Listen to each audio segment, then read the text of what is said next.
Hi, magandang gabi sa inyo mga kasawi. Kamusta na po kayong lahat? Naway na sa mabuti kayong kalagayan at mag-iingat kayo palagi mga kasawi na ano ang tatlong sign na hindi ka kayang mahalin ng isang babae. Pakinggan nyo to mga kalalakihan para meron kayong idea pagdating dito.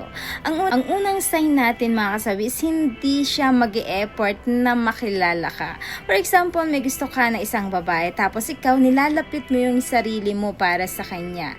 Tapos yung isang babae ay iniiwasan kanya tuwing ikaw ay lalapit sa kanya at hindi ito mag-e-effort sa'yo na kunin yung pangalan mo kung taga saan ka, bagkos para sa kanya ay wala lang ito kahit pa iniinsis mo yung sarili mo papunta sa kanya. Pero naman siya ay wala siyang pakialam sa'yo na talagang pakinggan yung mga sasabihin mo sa kanya.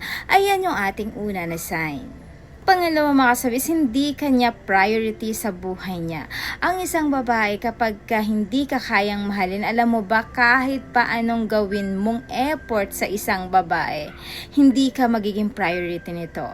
Hindi ka bibigyan ng oras at higit sa lahat, hindi kanya sasamahan sa lahat ng mga lakad mo. At higit sa lahat, hindi lang yun mga kasawi.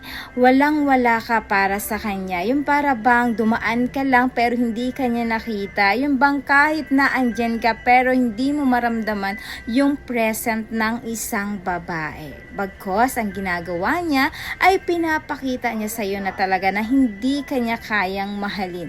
Kaya lahat ay gagawin niya para ma-turn off ka at lahat ay i-stop siya sa gagawin niya sa'yo para naman ma-realize mo na talagang hindi kanya kayang mahalin ng isang babae.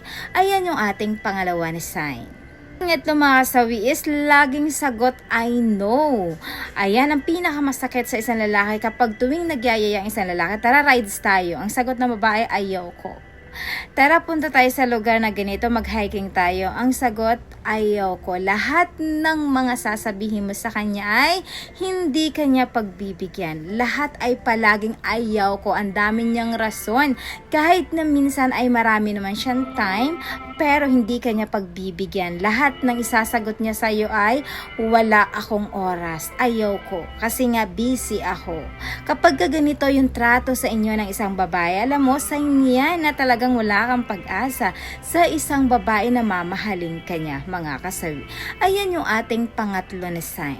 At syempre, hindi mawawala yung aking advice sa topic na ito. Lagi niyong tatandaan sa mga kalalakihan, kapag ka nakaranas kayo ng trato na ganito sa isang babae, alam nyo ba, wag na kayong umasa pa na lumalim ang inyong pagtingin sa kanya at wag na kayong umasa na talagang mamahalin kanya kasi nga ang isang babae hindi yan pinipilit na mahalin kanya. Wag kang mamalimos ng pagmamahal sa kanya kasi kapag kamahal ka ng isang babae, ipaparamdam yan sa iyo kung gaano kanya kamahal at lahat gagawin niya para maramdaman mo na talagang ikaw yung priority niya sa buhay niya, mga kasawi.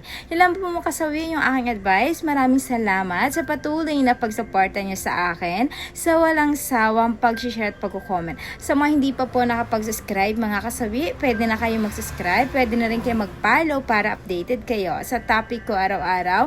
Magandang gabi.